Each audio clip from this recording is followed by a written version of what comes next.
오늘 제가 드릴 말씀은 아주 중요한 말씀입니다. 복음에는 두 개의 큰 기둥이 있습니다. 그 기둥이 무엇일까요? 그 한 기둥은 믿음과 순종의 기둥이고 다른 한 기둥은 사랑과 계명의 기둥입니다. 제가 이렇게 기둥이라고 표현한 이유가 있는데 그것은 믿음과 순종이 하나로 묶여져 있는 기둥이기 때문입니다.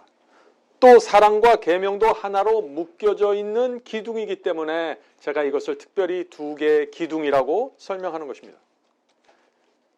이 기독교 역사를 보면은 매 시대마다 이 두 개의 기둥이 균형을 잃고 쓰러지는 그 어둠의 역사가 반복하게 되는 것입니다. 믿음이 밀물처럼 들어오는 시대가 있으면은 믿음이 크게 강조하게 되죠. 그렇게 되면 어떤 일이 생길까요? 순종이 썰물처럼 빠져나가게 되는 것입니다. 다시 말해서 믿음이 강조되는 시대에는 순종에 대한 설교가 사라지게 되는 것입니다. 그래서 많은 사람들이 혼돈에 빠지게 되는 것이요.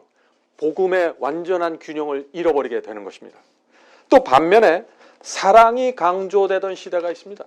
사랑이 강조되면 어떻게 됩니까? 계명을 지켜야 된다, 순종해야 된다 하는 이 신앙이 썰물처럼 또 빠져나가게 되는 것입니다.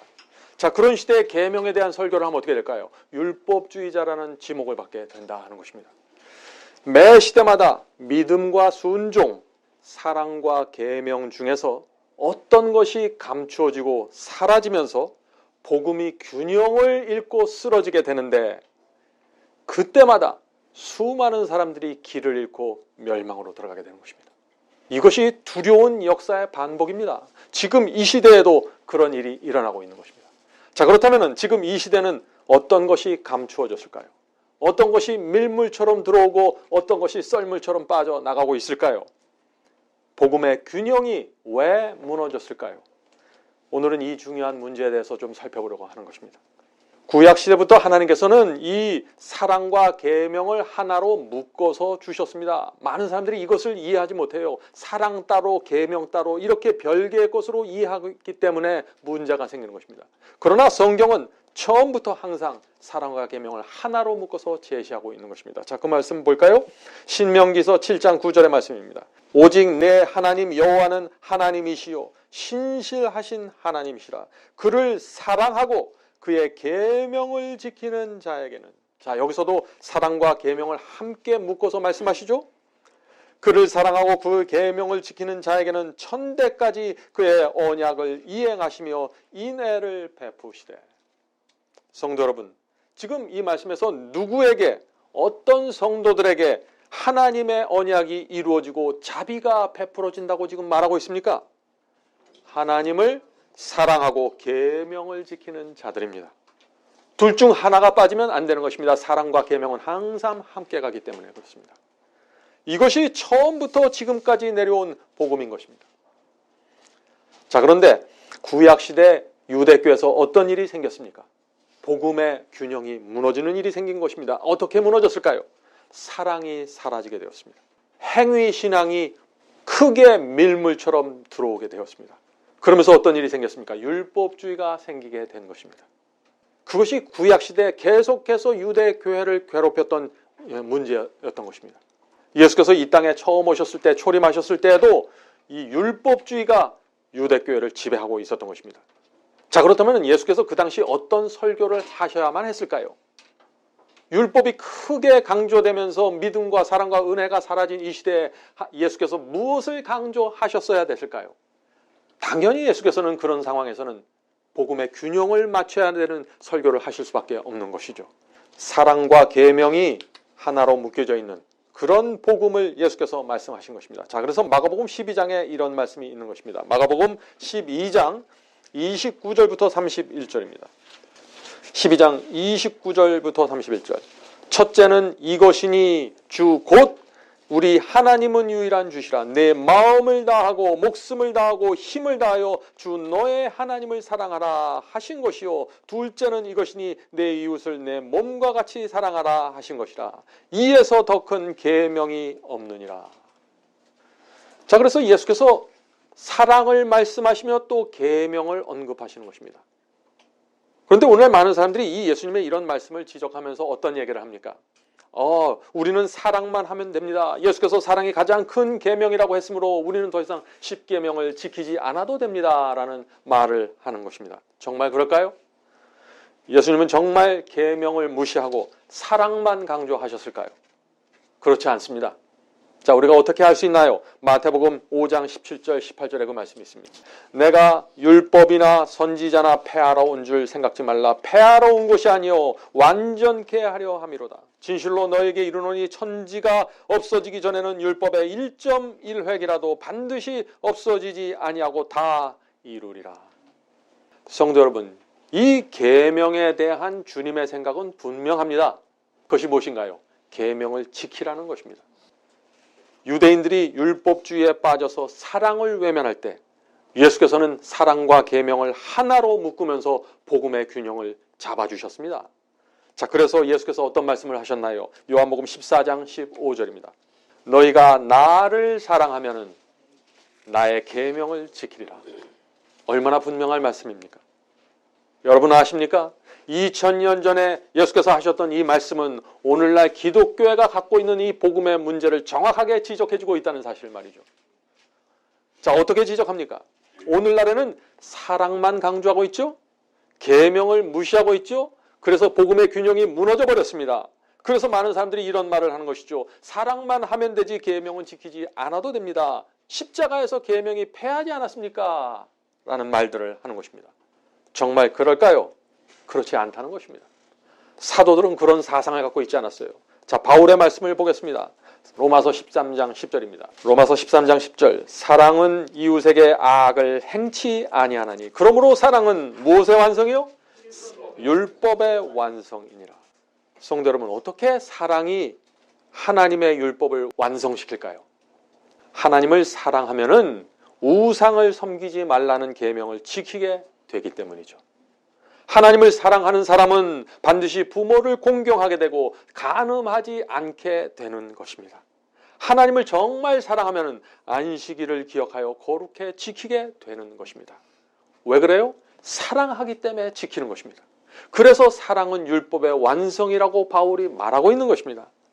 성도 여러분, 사랑은요, 율법을 무시하고 폐지시키는 것이 아니라 완성시킨다는 사실을 여러분들 기억하시기 바랍니다.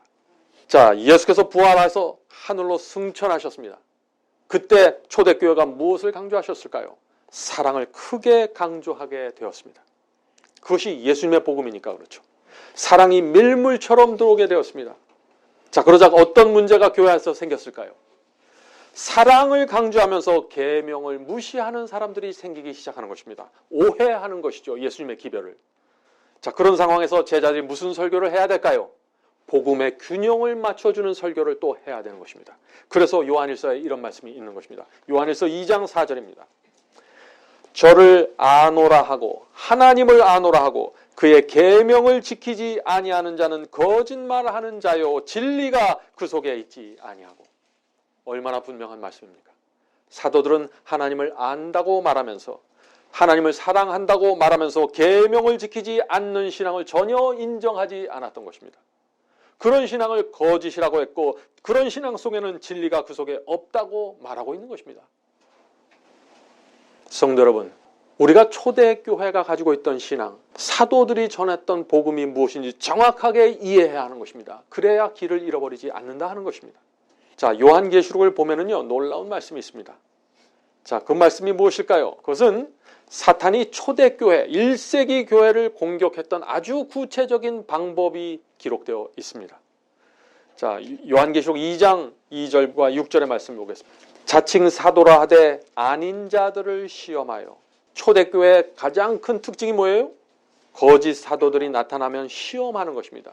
그들의 정체를 드러내는 것입니다. 어떻게 해요? 말씀을 통해서 드러내는 것입니다. 자, 자칭 사도라 하되 아닌 자들을 시험하여 그 거짓된 것을 드러낸 것과, 자, 초대교회에 나타난 이 거짓된 것이 무엇일까요? 6절에 그 답이 나옵니다. 6절입니다. 오직 내게 이것이 있으니 네가 니골라당의 행위를 미워하는도다. 나도 이것을 미워하노라. 예수님도 이것을 미워한다고 지금 말씀하고 계신 것이죠. 자, 초대교회에 나타난 이 니골라당의 가르침, 이것이 무엇인지 제자들이 미워했고 또 예수께서도 그렇게 미워했을까요? 니골라당의 주장은 복음의 균형을 완전히 무너뜨리는 것이었습니다. 자, 어떻게 니골라당이 복음을 무너뜨렸을까요? 성경 낱말 사전에 보면은요, 니골라당의 주장을 이렇게 설명해 주고 있습니다.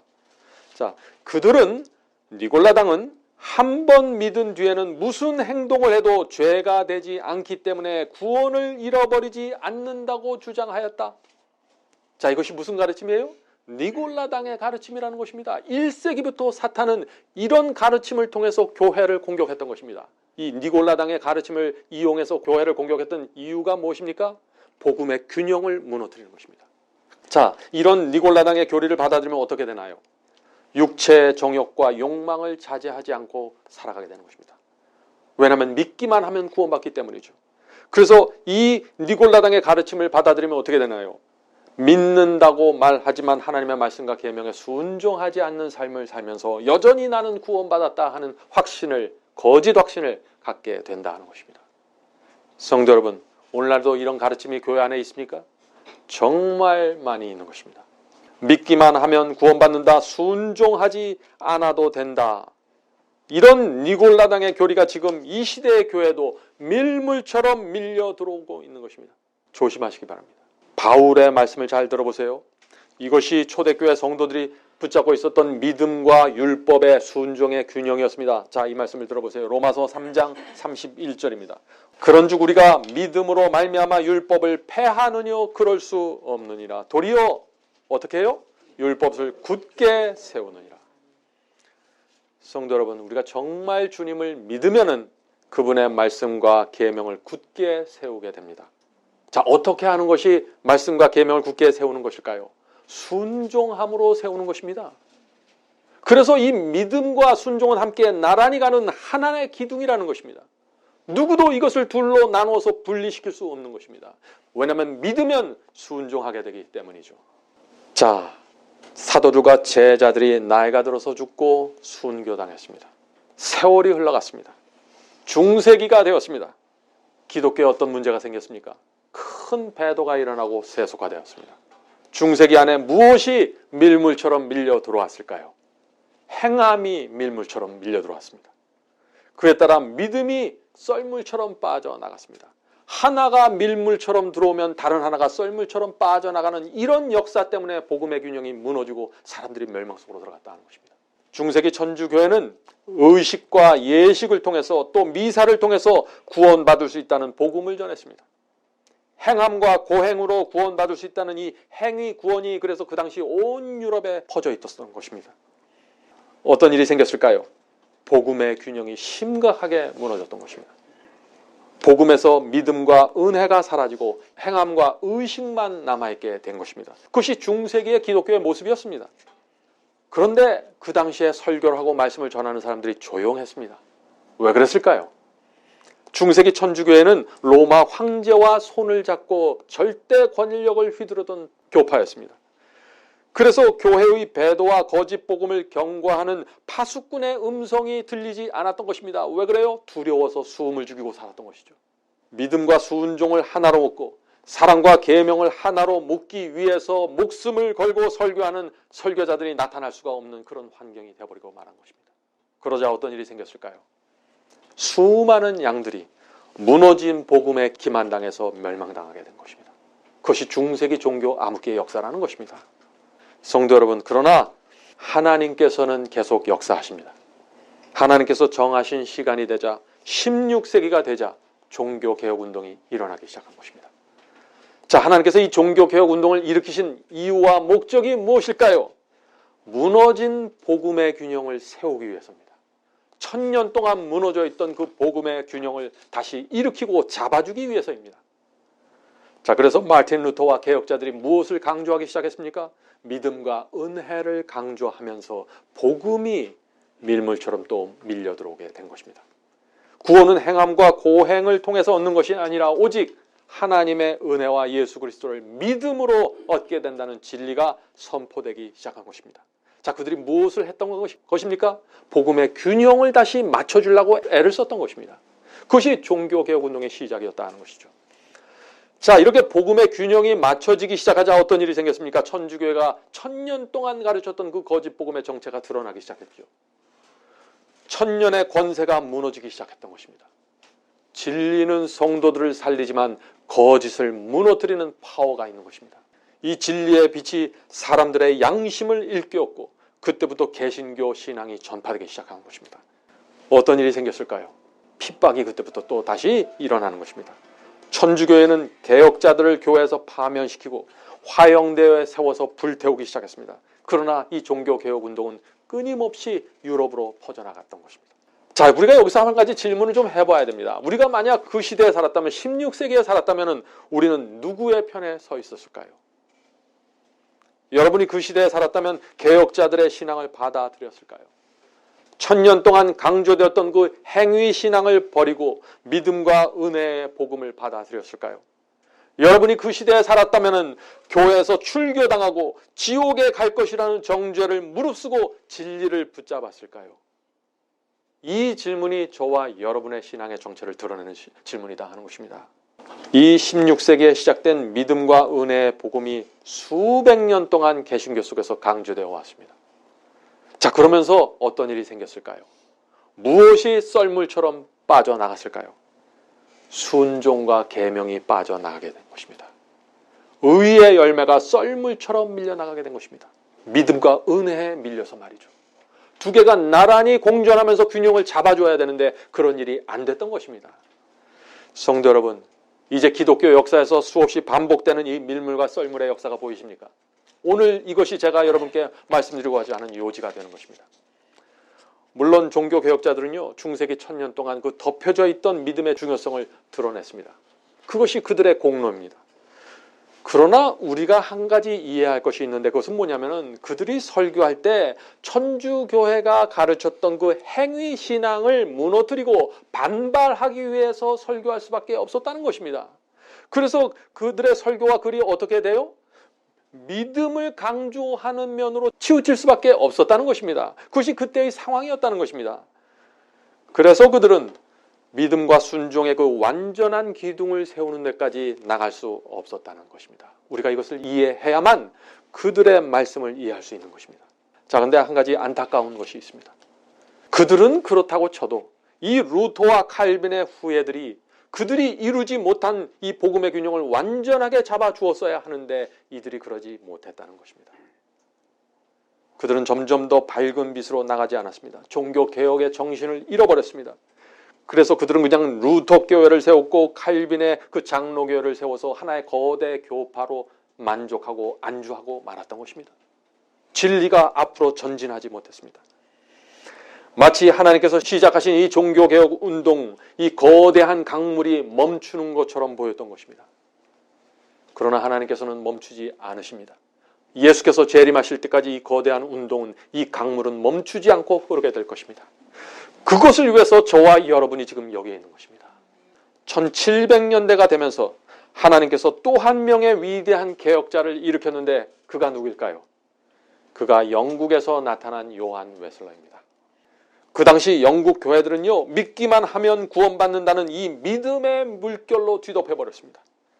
요한 웨슬러는 일어나서 그런 교회를 향해서 충격적인 복음을 전하기 시작했습니다. 그는 이렇게 말했습니다. 믿기만 하면 무조건 구원받는 것이 아닙니다.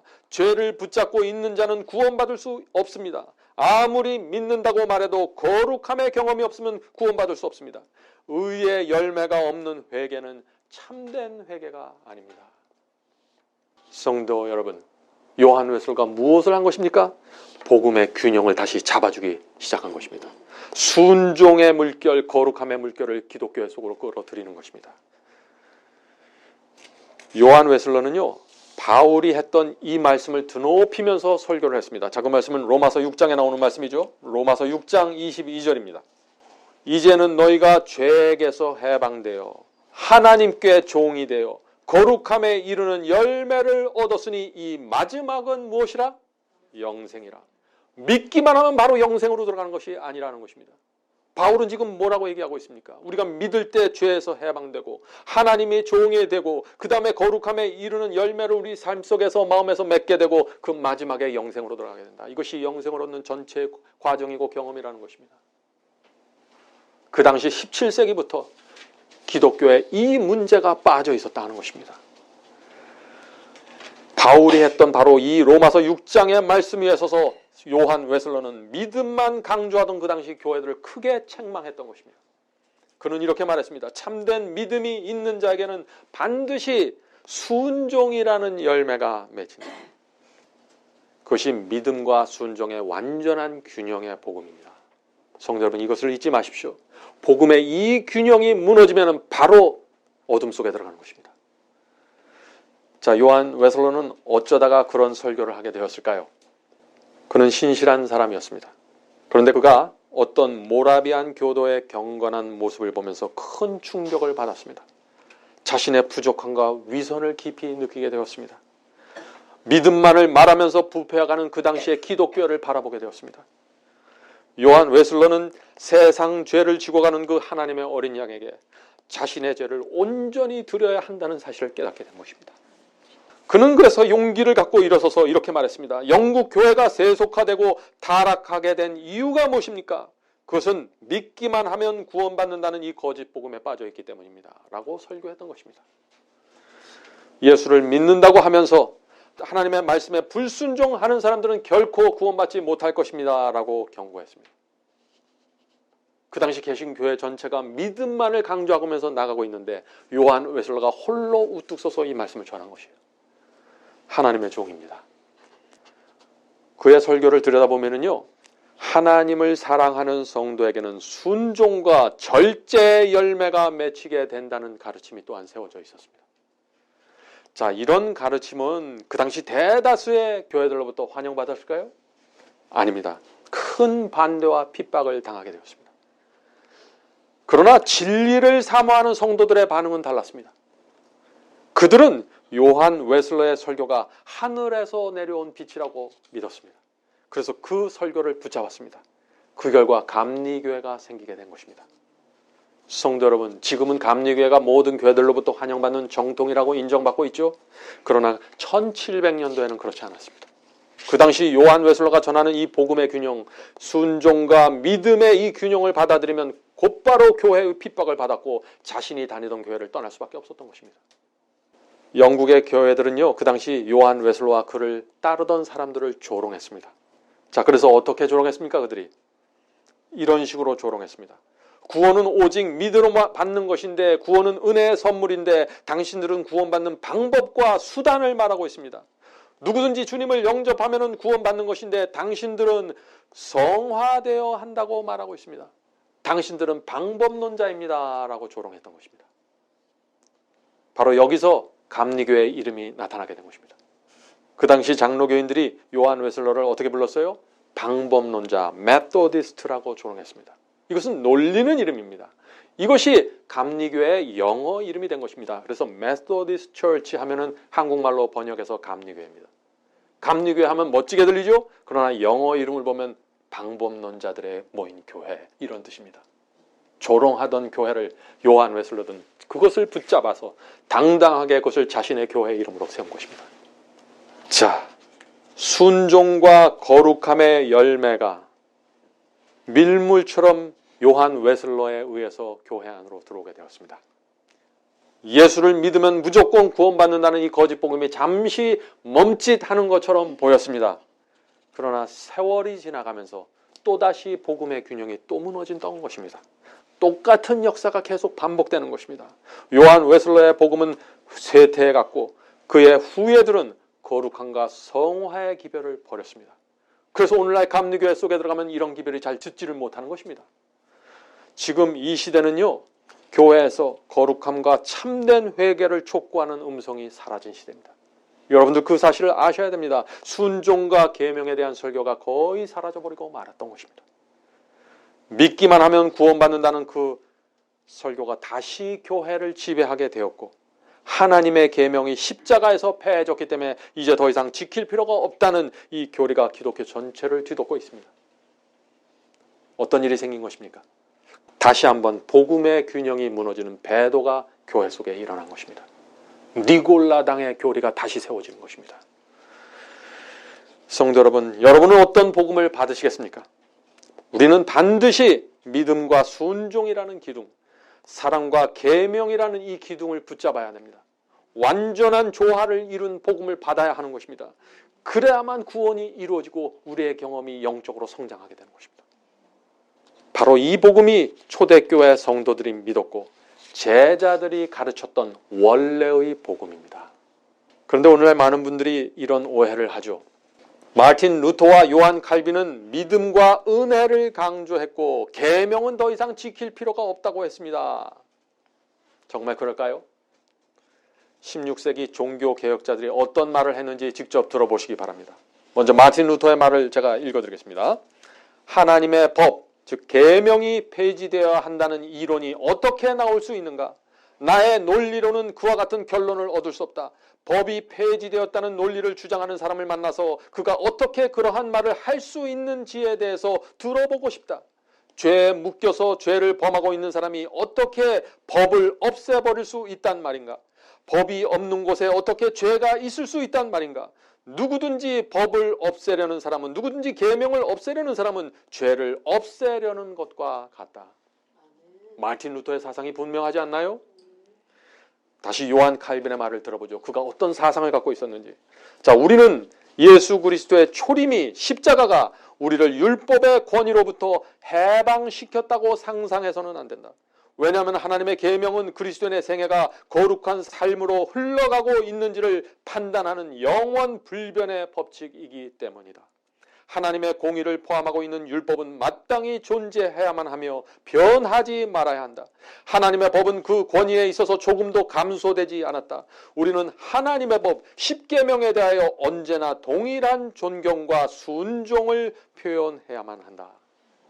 얼마나 분명합니까? 이것이 종교개혁자들의 신앙이었습니다.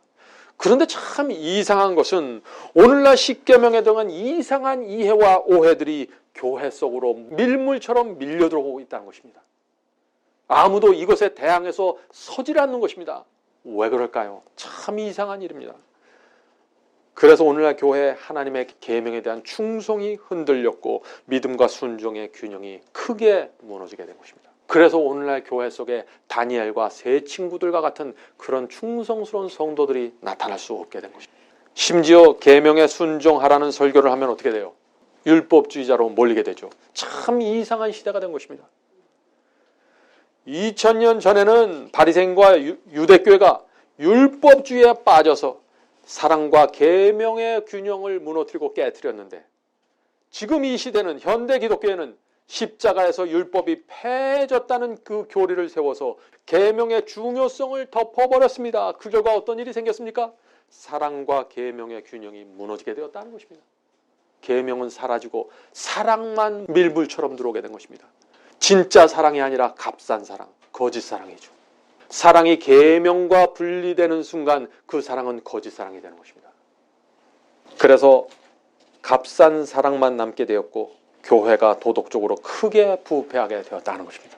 그래서 교인들은 계명에 불순종하고 죄를 붙잡고 있으면서도 나는 구원받았습니다 라는 간증을 하는 시대가 되었다는 것입니다. 얼마나 놀라운 시대입니까? 두려운 시대입니까? 성도 여러분, 복음의 이 균형이 무너질 때마다 교회에 어떤 재앙이 내리는지 이제 보이십니까? 수많은 사람들이 멸망 속으로 돌아가는 것입니다. 두려운 일입니다. 놀라운 사실은요, 요한계시록은 예수께서 재림하시기 직전에 마지막 남은 무리가 나타날 것을 예언하고 있다는 사실입니다. 자, 그런데 이 남은 무리라는 것이 성경에서 무슨 뜻일까요? 이 남은 무리라는 말이. 남은 무리는 모두가 배도에 있을 때 하나님의 말씀과 계명에 충성하기로 남아있는 성도들이라는 뜻입니다. 그것이 남은 무리입니다. 자, 그렇다면 노아 시대에는 누가 남은 무리였습니까? 모든 사람들이 하나님의 말씀을 조롱하고 불순종하고 있을 때 하나님의 명령에 순종해서 방주를 짓기로 남아있던 성도들이 있었습니다. 그들이 남은 무리였습니다. 엘리야 시대는 그러면 누가 남은 무리였습니까? 모두가 바알을 섬기고 우상을 섬기고 있었는데 우상에게 무릎 꿇지 않는 7,000명이 남아있었던 것입니다. 그래서 그들을 남은 무리라고 부르는 것입니다. 중세기에는 누가 남은 무리였습니까? 모두가 천주교의 거짓 교리를 받아들이고 행위신앙에 빠져 있는데 그것에 저항해서 깊은 산과 계곡에 들어가서 진리를 지켰던, 복음의 균형을 붙잡고 살았던 성도들이 있었는데 그들이 남은 무리라는 것입니다. 자, 그렇다면 지금 우리가 살고 있는 이 시대, 마지막 시대에는 누가 남은 무리일까요? 이 질문이 중요하죠? 사도 요한은 지구 역사의 마지막에 나타나는 남은 무리를 이렇게 설명합니다. 이 말씀은 유명한 말씀입니다. 요한계시록 12장 17절이죠. 용이 여자에게 분노하여 돌아가서, 자, 사탄이 분노하는 이 무리를 얘기하는 것입니다. 용이 여자에게 분노하여 돌아가서 그 여자의 남은 자손 곧 하나님의 계명을 지키며 예수의 증거를 가진 자들로 더불어 싸우려고 바다 모래 위에 서더라. 자, 요한은 지금 마지막 시대에 나타나는 이 남은 무리를 뭐라고 설명하고 있습니까? 지금 하나님의 계명을 지키는 성도들입니다. 자, 요한은 왜 하나님의 계명을 지키는 성도들이 마지막 시대의 남은 무리라고 했을까요? 이유가 있겠죠? 왜냐하면 마지막 시대에 거의 모든 교회가 계명을 무너뜨리고 있는데, 거의 모든 사람들이 계명은 십자가에서 폐지됐다고 말하고 있는데 그것을 지켜야 된다고 주장하는 사람들이 남아있는 무리라는 것입니다. 사도 요한이 계시 가운데 보니까 이 남아있는 무리는 믿음만 지키는 것이 아니라 계명까지 지킨다는 것입니다. 성도 여러분, 그래서 사도 요한이 그들을 마지막 시대의 남은 무리라고 지목하고 있는 것입니다. 예수께서 재림하시기 직전에 복음의 균형이 다시 회복된다는 것입니다. 남은 무리에 의해서 말이죠. 믿음과 순종이, 또 사랑과 계명이 완전히 하나로 묶여져서 회복된다는 것입니다. 그런 성도들이 나타날 것입니다. 저와 여러분이 이 마지막 남은 무리에 포함되어야 한다는 것입니다. 성도 여러분, 우리는 무엇이 마지막 시대의 이 교회를 이렇게 참담하게 만들었는가라는 질문에 대해서 대답할 수 있어야 되는 것입니다. 어떻게 대답해야 될까요? 거짓 복음이 밀물처럼 밀려 들어왔고 순종과 계명이 썰물처럼 사라져 버렸기 때문에 교회가 이렇게 피폐해졌습니다. 그렇게 대답해야 하는 것입니다. 왜 순종과 계명이 썰물처럼 사라졌습니까? 마지막 시대엔 니골라당의 가르침이 다시 들어왔기 때문이죠. 복음의 균형이 무너진 것입니다. 성도 여러분, 사도 요한의 말을 잘 들어보시기 바랍니다. 이것이 사도들이 전한 원래의 복음이라는 것입니다. 자, 들어보세요. 요한복음 14장에 있는 말씀입니다. 너희가 나를 사랑하면 나의 계명을 지키리라. 그날에는, 자, 예수 재림의 날에는 내가 아버지 안에, 너희가 내 안에, 내가 너희 안에 있는 것을 너희가 알리라. 지금은 다 비슷비슷하게 보이죠? 그러나 예수께서 재림하시는 날에 누가 참된 하나님의 백성이었는지 드러나게 된다는 것입니다. 사랑과 계명을 하나로 붙잡고 있던 성도들이었습니다. 자, 계속해서 읽어보겠죠. 나를 사랑하는 자는 내 아버지께 사랑을 받을 것이요 나도 그를 사랑하여 그에게 나를 나타내리라. 요한은요, 사랑과 계명을 하나로 묶었습니다. 요한이 했던 그 복음의 균형을 또 한 말씀 들어보죠. 요한복음 15장에 있는 말씀입니다. 내가 아버지의 계명을 지켜 그의 사랑 안에 거하는 것 같이 너희도 내 계명을 지키면 내 사랑 안에 거하리라. 내가 이것을 너희에게 이름은 내 기쁨이 너희 안에 있어 너희 기쁨을 충만하게 하려 함이니라. 너희가 나의 명하는 대로 행하면 곧 나의 친구라. 성도 여러분, 여러분은 예수님의 친구가 되기 원하십니까? 그렇다면 그분의 명령을 따르시기 바랍니다. 여러분의 신앙 속에 사랑과 계명이 하나로 묶여져 있어야 됩니다. 그래야만 여러분이 이 시대의 남은 무리로 부르심을 받게 될 것입니다. 자, 이제 말씀을 마치겠습니다. 진리에 따라서 순종하면서 좁은 길을 걷는 이 성도를 위한 위로의 말씀을 제가 드리고 싶습니다. 넓은 길을 걸으면은요, 나는 부요해서 부족함이 없다는 생각을 갖게 됩니다. 그것이 라오디게아 교회의 형편이죠. 그러나 우리가 좁은 길을 걸으면은 내 자신의 부족함을 깊이 느끼게 되는 것입니다. 왜냐하면 우리는 믿음만 보지 않고 사랑만 보지 않고 계명을 함께 보기 때문입니다. 순종을 보기 때문입니다. 거룩함의 열매를 바라보고 가기 때문에 내 부족함을 깊이 느낄 수밖에 없는 것입니다.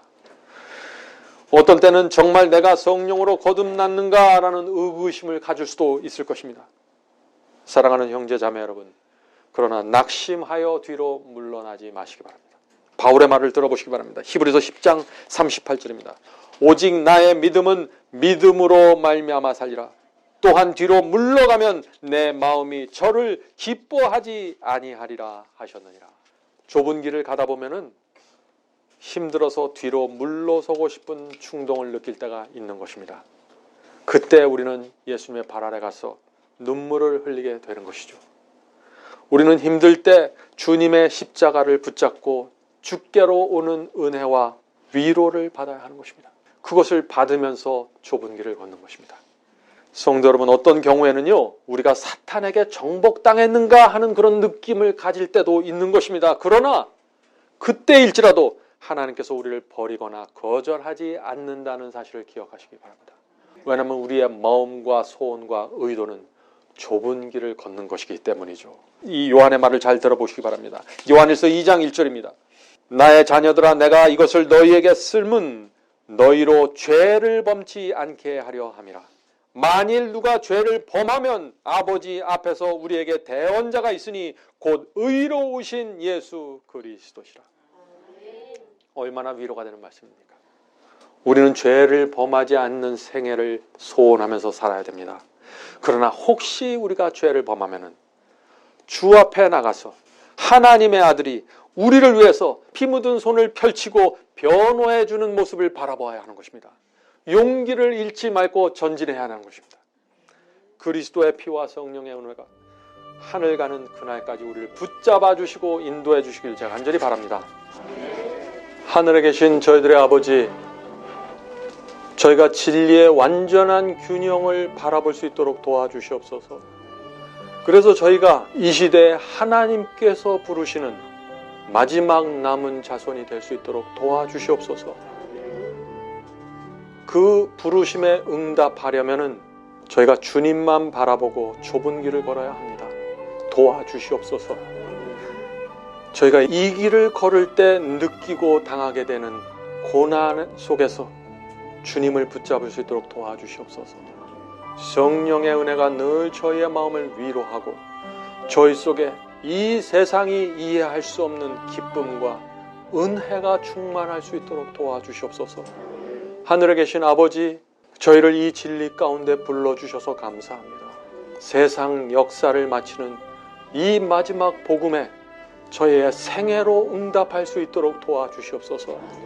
저희의 가정과 개인의 삶 속에 많은 문제들이 있을 수 있지만, 십자가가 있을 수 있지만 하나님께서 책임져 주시옵소서. 도와주시옵소서. 예수님의 이름으로 간절하게 기도드립니다. 아멘.